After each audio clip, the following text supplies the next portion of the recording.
Unahaganisiga Zandavi. My name is Jacqueline Weiss. I am the host of Healing the Survivors, and today I have Zulma Bernice with me. She is a holistic practitioner and a life coach and an author. She is very passionate about empowering women through her blog and is passionate about helping inspire others using her gift of healing. So welcome, Zulma. How are you doing today? I know you just got home from work, so it's a pleasure to have you on the show. And go ahead and introduce yourself and tell everyone what you do and what you're about. Oh, great. It's really awesome to be here with you, Jackie. I thank you for the opportunity to share about myself and what I do. And if any of that can help a single person, my purpose is fulfilled in sharing. And so by you creating the space for us to do this is just really amazing. I feel great.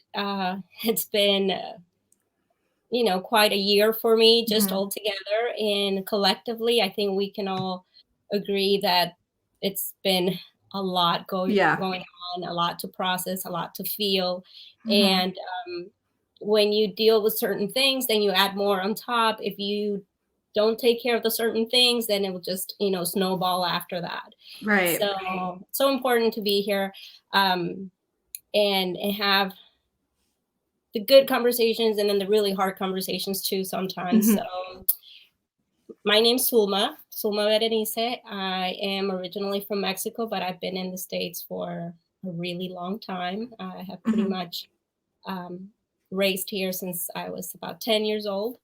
My name is of origin, Arabic origin, and it means full of life. And so I take a lot from my name and also my middle name. And that's why the wordplay that I use for who I am and what it represents for me, it's Z from Zulma and B from Berenice. And it's Zeebeeyoutiful because I'll be talking about what that means to me later. But it's just an encouragement for everyone that regardless of the situations you're in, there are always reasons to find beauty in life. And it may be that seed that starts to grow and just change your whole life. That one little beautiful thing that you hold on to. So let me see, where should I start? Tell us a little about your story. How did you get from that to where you're at now?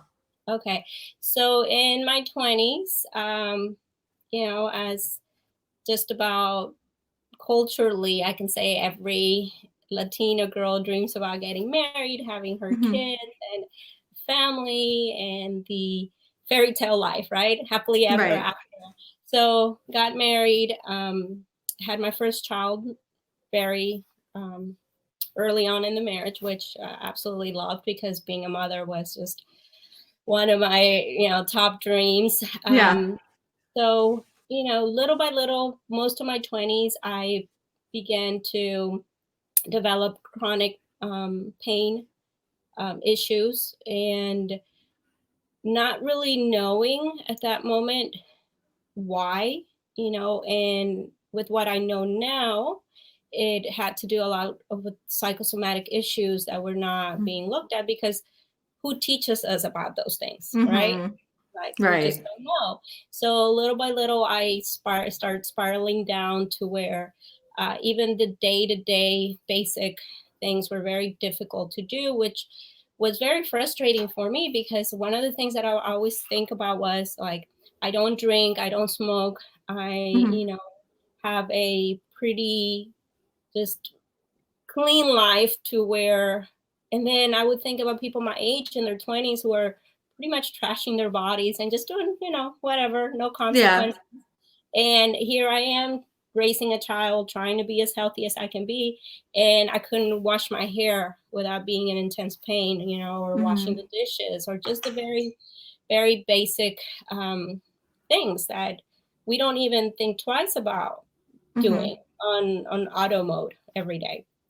So little by little, things kept getting worse. And of course, we go see the medical professionals that are supposed to be there to help you.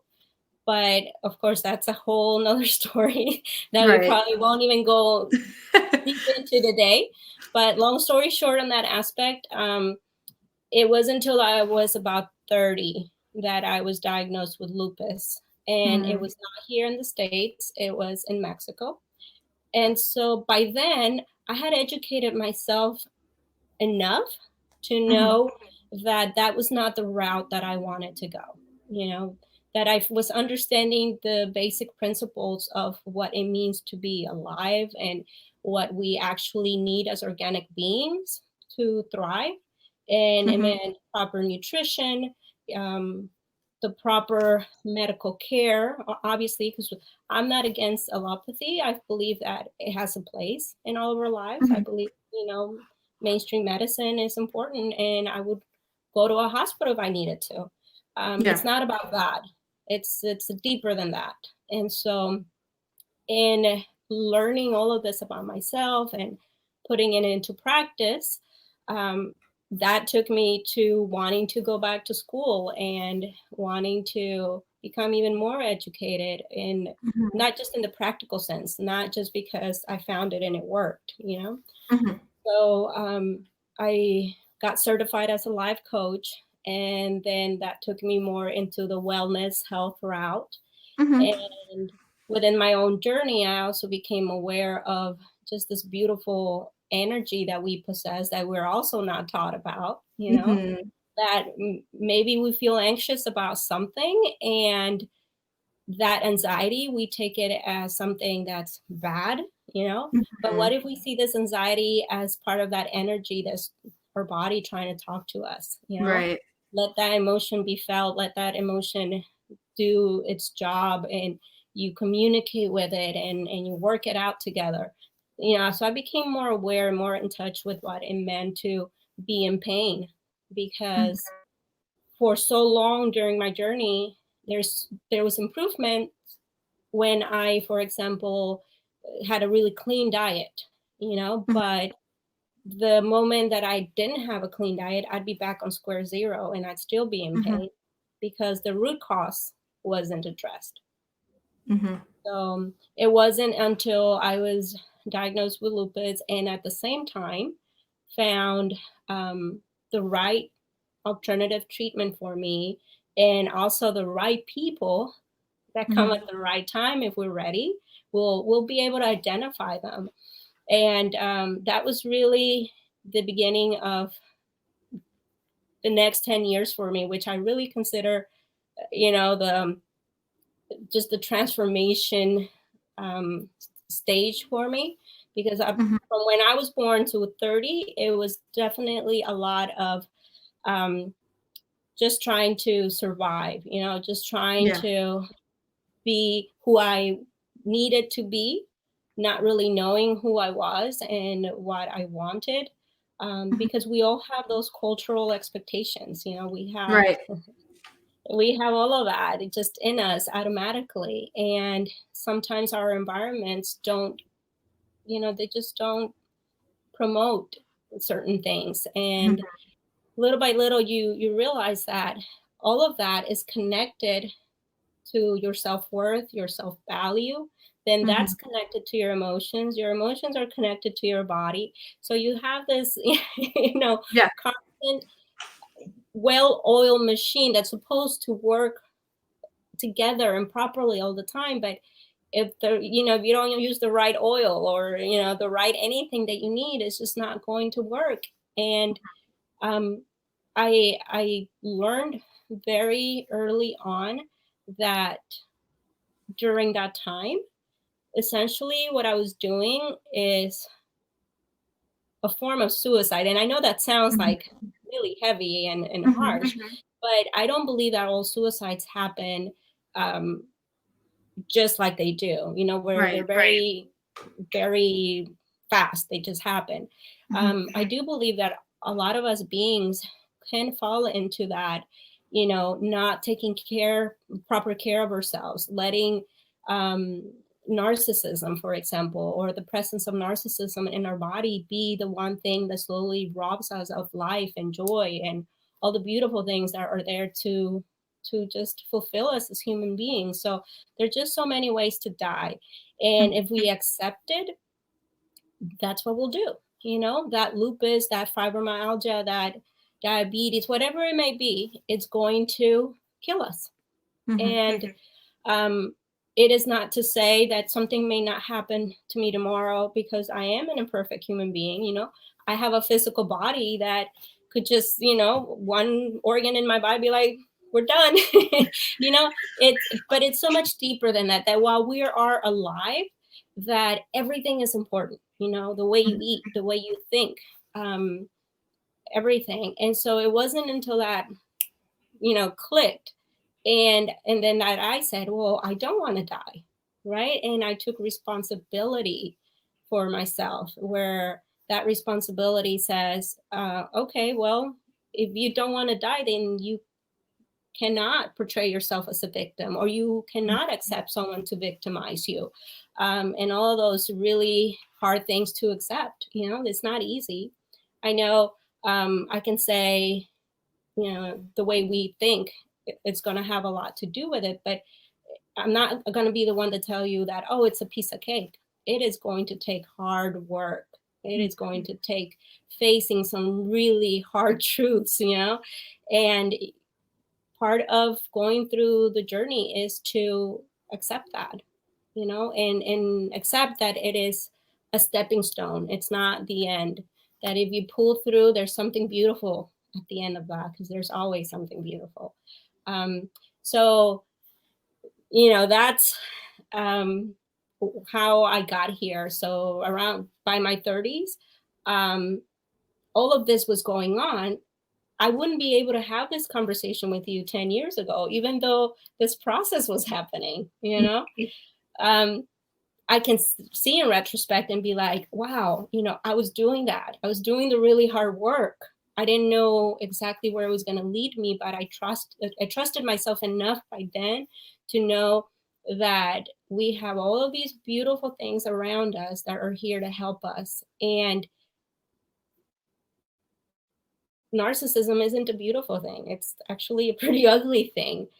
But if we change the way we view it, we'll be able to identify it and we'll be able to heal from it, because it's absolutely 100% possible. So then let's talk about that. Let's talk about, and thank you for being vulnerable and sharing that with us. So let's talk about, how do you identify narcissism? What does that look like? I know it's not like a concrete thing. There's several different, you know, ways it could be interpreted. It could be that physical response. It could be that emotional, and it could even be like that spiritual space that causes this. So tell me, how do you identify that? Okay. I identify first myself as a person who has had to experience it in my environment, right? Because that's just my truth. Right.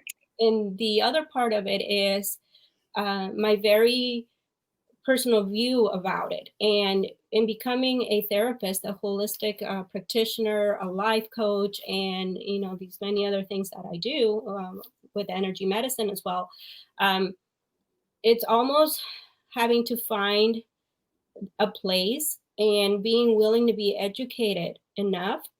But it's a really, I'm going to say that it's an amazing place to be able to come from the ashes that narcissism can cause, to actually, and I don't know if the term is the correct one, but like almost like devil's advocate in a way, because there's so much to it. It is so complex, you know, and then having to be sensitive and being able to describe what a victim of narcissism feels, but also address the really hard questions like why, right?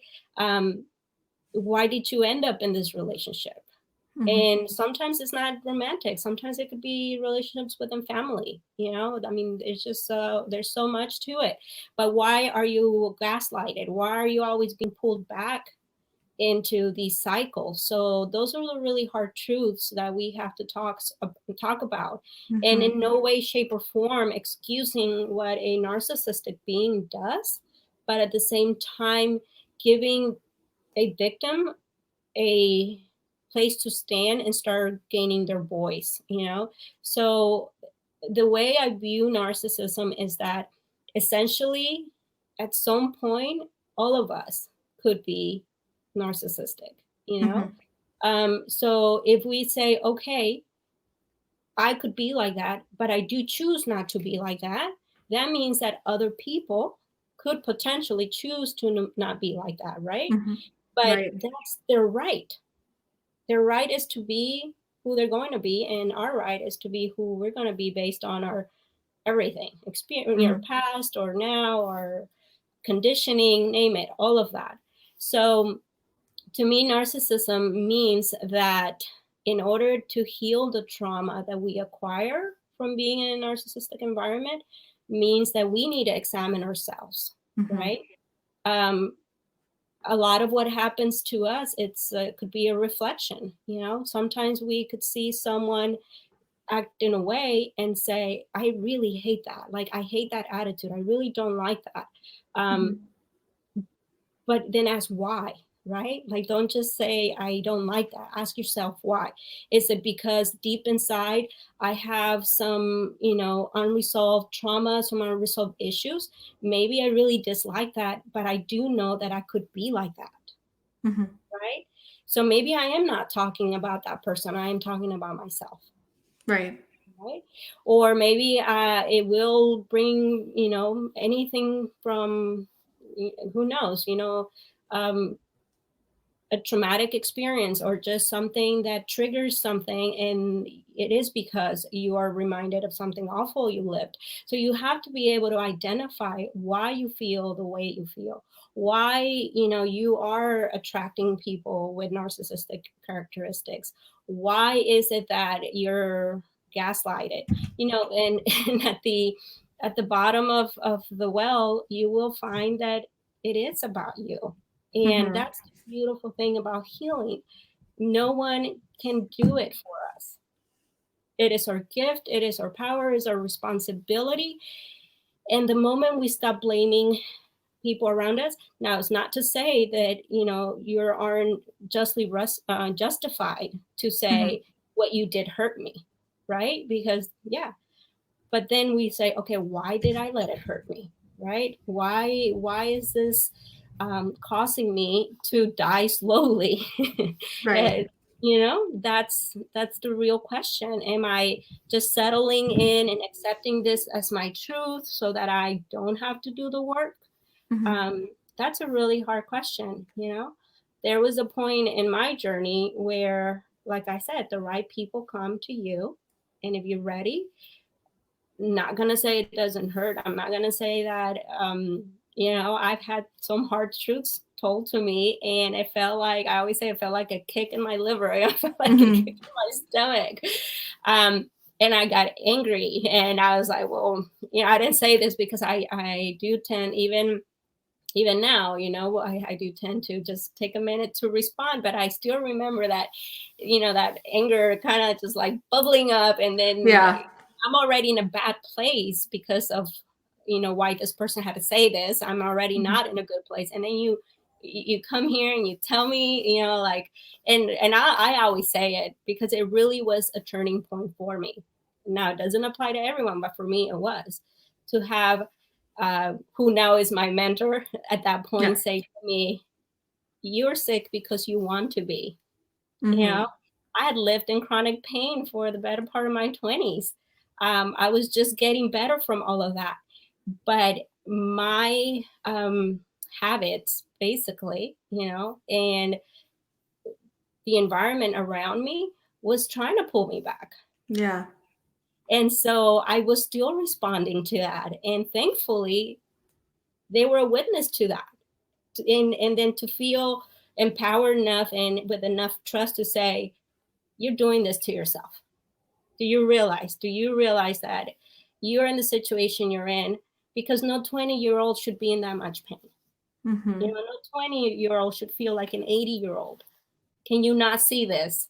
That you have more responsibility, you have more power, more entitled to owning your life that you're accepting. And in my mind, it had never been like that because I was doing what I was supposed to do. Right. Right. And it was hard. And then I simmered, and then I was like, you're right. And it changed my life. You know, nothing happens overnight. I'm still working with this because the traumas that we live, you know, can happen in one half, like a little tiny millisecond, but they'll last a lifetime if we allow them. So the reversal it's definitely not overnight. It's going to take time. There's a lot of that one little thought, that one little sentence will just spread, you know, like a virus. Right. And so we need to be able to allow ourselves the time to unwind all of that, the time to ask the hard questions, the why versus just the why me necessarily, you know. And then that's intertwined with so many other things, so many other relationships, so many situations that, you know, it's going to take time to unwind all of that and then just really find your true self. It doesn't mean that along the journey you don't make progress. You make absolutely amazing progress. One day you'll wake up and just be like, I'm a whole new person. But allowing yourself the space to kind of feel crappy the next day too, you know? There's a healing crises too that happen. Yeah. So yeah, that's how I know it was a really long answer to how I view narcissism, but I think it's important. It's important. No, it's important. To have a different conversation than, you know, when I wrote about narcissism, one of the things I said, it's like, if you want to know something nowadays, you'll go to YouTube, right? And you watch the videos, or maybe you might even buy the books, but most people don't. And a lot of what I see out there is misguided information. Yeah. You know, you really, it's okay to go and try to find out how to spot narcissism, right? How to be able to see the red flags, because you need to be able to, especially if you're an empath, you know, you tend to be empathetic. You got to just really be okay with knowing and accepting what red flags means, what they mean to you, what they are, and how you going to prepare yourself should you encounter these things, right? Yeah. But most of the information is misguided. Yeah, you're going to hear a lot about what a narcissist does, but not a lot of people talk about how to heal from it truly. You know, telling someone who's in a situation like that to run away isn't the only answer. Not a lot of people, anyone can run away, you know. Sometimes there's children involved. Sometimes the codependence is too much. People die in codependence all the time. So why not teach that you can heal still, you know, and unwind the codependence still while in the relationship if you change the way you view narcissism? So then let's talk about that healing process. I am a body and emotion code practitioner, so I know about how we attract it or why we believe that we deserve to stay in that relationship in the first place. And that's one, it's called like a broadcast message. It's like a bubble, a speech bubble around your head saying, hey, like I deserve nothing, or I'm unworthy, or like treat me this way. There's even like physical attractions that say, hit me, you know, do like bad things.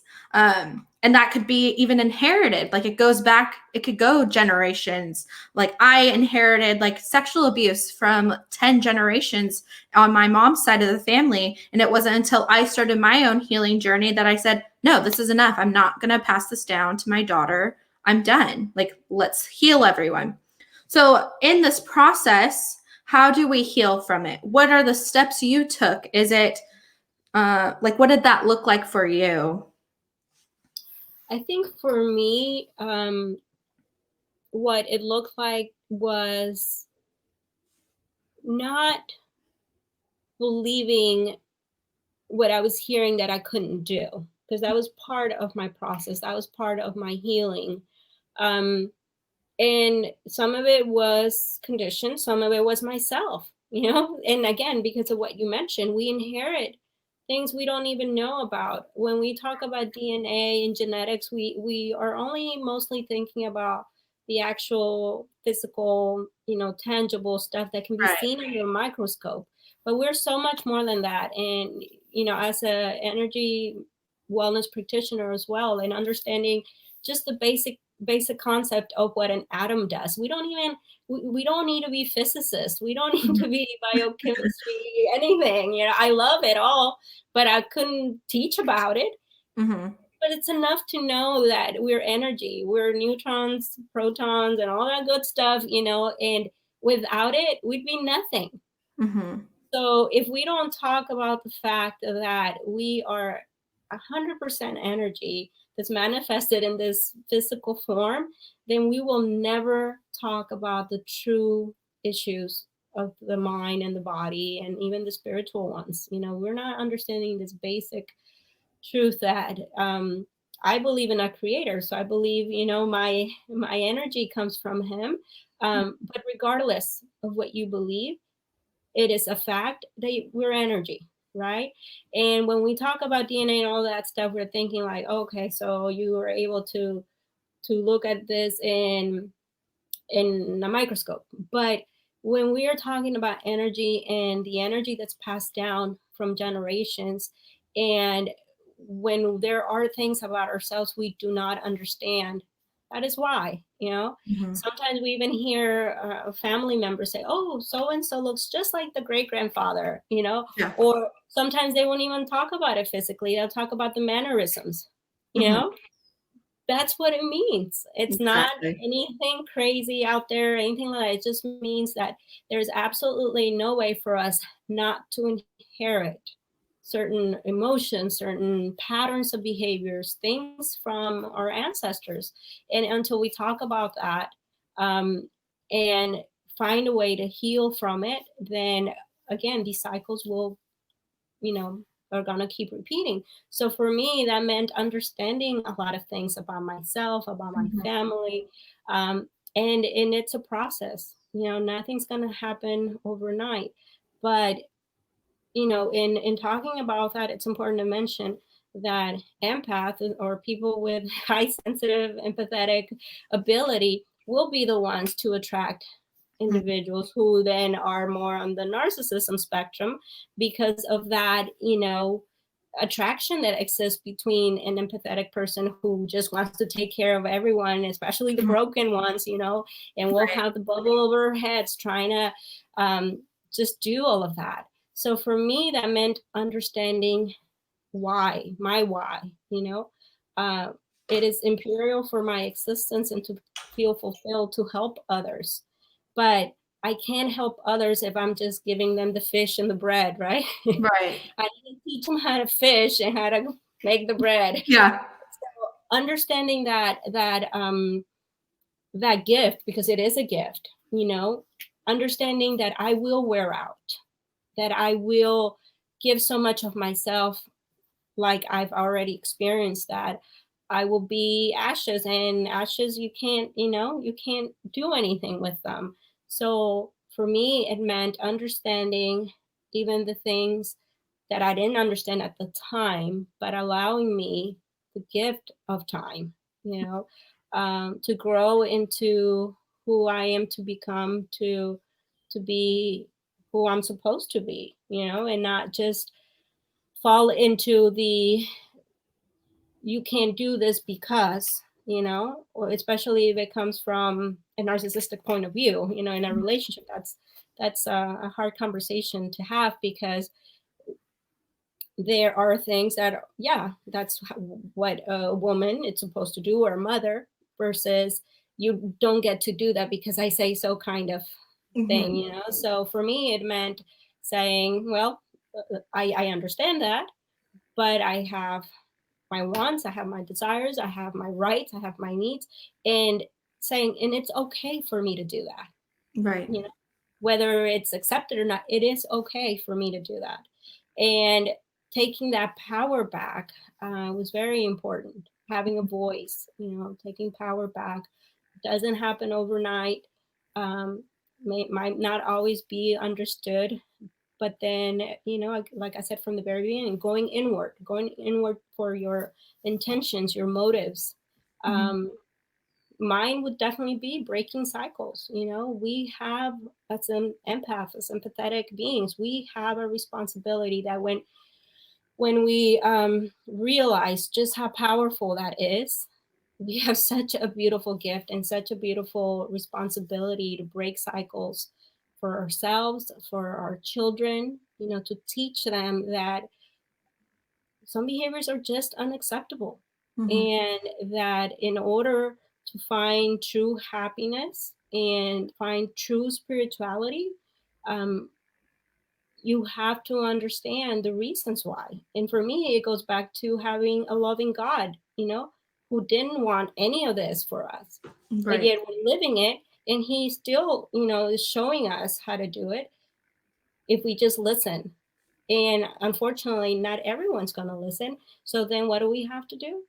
We have to listen, right? And learning to say yes, learning to say no, and meaning it, and building the boundaries. And we might have to become a sort of educator to someone else, because running away isn't always, the only answer. Now, I always say this: I've not experienced physical abuse, right? But I know that many in narcissistic relationships do. And absolutely, run away as fast and as far as you can. But the topic of narcissism is so broad and so complex that there isn't a one answer, and that's what's out there. So I want to definitely talk about the fact that don't feel alone. You're not alone. If that one answer that's out there, it's what you're thinking is the only answer, that's not true. There's more to it. There's a lot of healing. I mean, what you do is wonderful. There's that. And then there's what I do and so many other coaches, that knowing that codependency, it is a form of illness. It is a form, it's a part of the disease. And there is a lot of help out there. And knowing that is such an important part of the process. So let's talk about that. What are some things that people can do? So they can do emotion coding. And if you don't know what body and emotion code is, it focuses on releasing the trapped energy in your body that has been suppressed in traumatic events, your lifetime, or even inherited or absorbed. So right now, a lot of people are absorbing the energy of the world. So that's what that does. We can figure out what age this occurred at, or how many generations it goes back of having this panic or feeling of unworthy. So then what other modalities could help pull you out? Is that seeing a life coach? Is that seeking herbs? Is that doing, your cultural healing? Like for me, it was going to my native ceremonies that really connects you. So what other tips can you give to people to seek help? So what? Okay. The foundation for me is to teach people, again, when we're talking about that energy that we all possess, that is a hard concept sometimes to understand for some people, because again, we've not been taught about this. Children are taught not to cry versus cry it out and let's talk about it, that kind of thing. That's the energy we're talking about, and learning the language of emotion. So before I even go into what modalities, it's very important to activate that vital energy, that understanding that you're an energetic being, so that you are more accepting of the help that is out there, whatever you decide for it to be. For me, it is things like acupuncture. We don't even have to talk about acupuncture, because thankfully, after 5,000 years, it's an accepted form of medicine, right? So acupuncture is amazing. And if you're open to it, oh my gosh, it is such a beautiful gift to your body. Opening up those meridians, opening up the understanding that your energy doesn't flow properly because of the different reasons. Your meridians can be not flowing properly. Your energy could be stagnant, it could be deficient, it could be congealed. I mean, it could be so many things. Right. And that's why you're suffering. That's why you're in pain. That's why you're not able to express yourself. You're not able to respond the way, you're supposed to. Because what if you do live with a narcissistic person, or a person within that range of narcissism, but you're so sensitive because you're in so much pain yourself, that something that maybe might have not been a big deal now is a big deal, right? So that's what's the understanding, that you need to be in touch with yourself, that in that way that will ripple to the people around you. It doesn't mean that you will stay in that situation forever. That's up to the person and where they're at in their journey. But again, just because you leave a relationship or a situation, it doesn't mean that it will not affect you. You might take that energy with you, right? And then that turns into years of depression and years of medication. So the important thing is to know that you possess this gift, and that you're able to activate this gift with so many different things, like acupuncture, like Ayurveda, which is the Indian medicine system. All of those include herbs.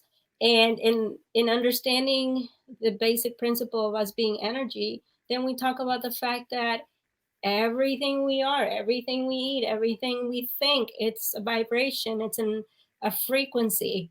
And in realizing that your body is just like a transmitter, a radio frequency transmitter. That to me is the most beautiful gift that I can give to someone, because it wasn't until I understood that, better. I had knowledge, but until I understood that and accepted it as, oh, so you mean when my heart races, it means, there's something going on. It's not just anxiety. Or when I feel afraid, of someone's presence within, that's my body speaking to me. I understand that this fear can hurt me, right? And it could hurt me more than the actual threat, because I'm creating this within myself. And it may be perceived at times. So understanding what, the reason why all of a sudden I was afraid, instead of just blaming the exterior environment, it's like, why? Why are you afraid? Is it valid? Is it perceived? Is it real? Okay, then that's 50% of the work. The other 50 is like, okay, so what now? What do you want to do about it? But until these things don't happen, even if the tools are right in front of you, you're not going to see them. People are going to tell you about them. You're not going to see the value. You're not going to see the actual potential that it could have to help you. So for me, it's acupuncture, Ayurveda, the therapy that I practice that helped me with lupus. It's called, in Mexico, it's called medical biomagnetism. Here it's just biomagnetism. And it is the use of magnets to neutralize the pH. So the actual part where we figure out whether the pH distortions are is through muscle testing, which I know you're familiar with, and probably most of the people that will be watching. So it's a beautiful thing to find through muscle testing the different areas where there's pH distortions. These pH distortions are a sign of where pathogens live, pretty much. So by neutralizing the pH in the body, these pathogens can no longer live there, and we regain health, So I'm not supposed to be doing this right now, according to medicine, That was 10 years ago. I wasn't supposed to have a second child. I wasn't supposed to have a home birth, I wasn't supposed to do a lot of things. And perhaps even just a statistic of, a Latino woman who got sick and died. But, I'm doing the total opposite. And it is because I do believe 100% faith, hope, seeing the value in being alive, choosing not to die. We could all die. Eventually, it could be time-wise. We don't know what that looks for any of us in the future. But right now, while we are alive, while we choose life, we get to do the work. And we get to be educated in what our bodies are telling us and what it needs, and breaking those cycles. And so for me as a practitioner, I did get my bachelor's in alternative medicine. So I was able to really go, deep into all of these different modalities. But the ones I do practice, um, I have a license on AcuDetox, which is a 5-point detox for the ear with acupuncture. But I love acupuncture myself. Like, that's my go-to. Yeah. So many things. And then biomagnetism. And I was more recently trained in trauma release exercise.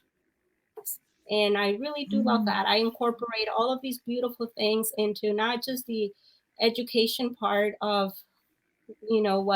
what trauma healing is, but also I want you to feel this. I want to lay on that mat and stay still and talk to me and tell me, what hurts. And then, we'll talk about why it may hurt. And it's amazing the things that just come out. And there is so much healing in having those conversations in a safe space. It's really beautiful. I love it.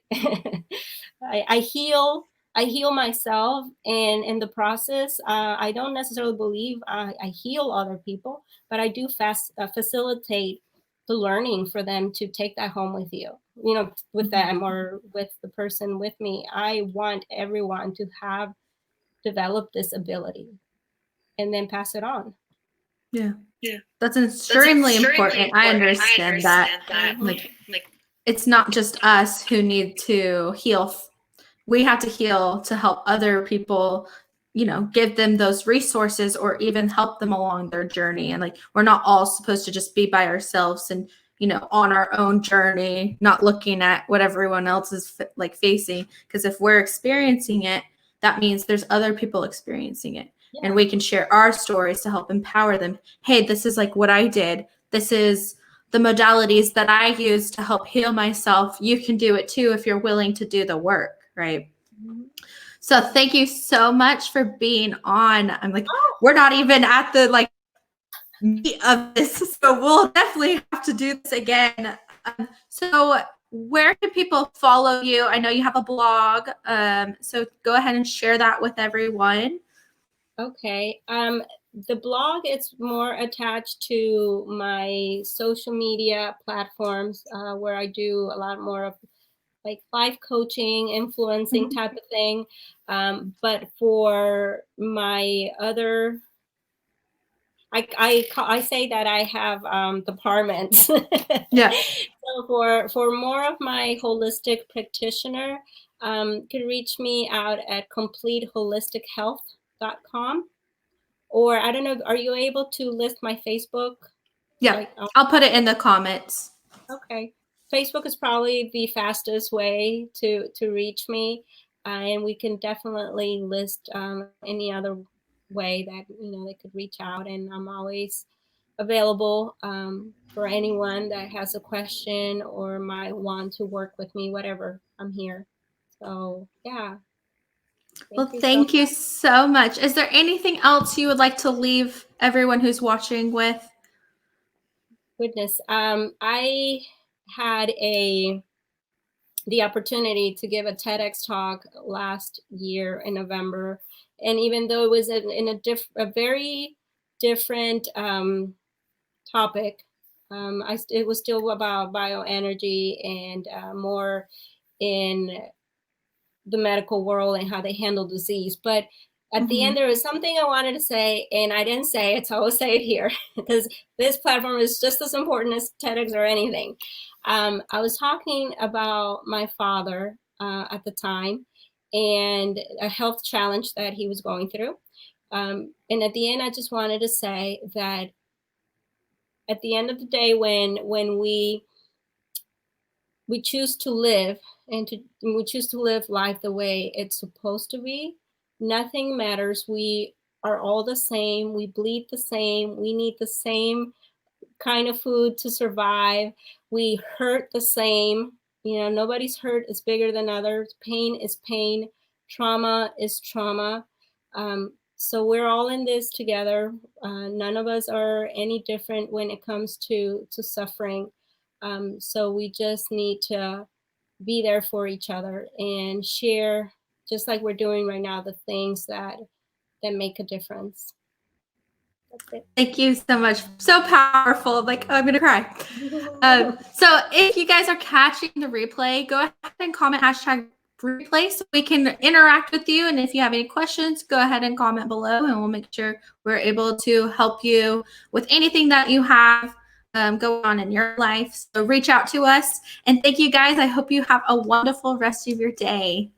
Thank you. Thank you for having me. Thank you.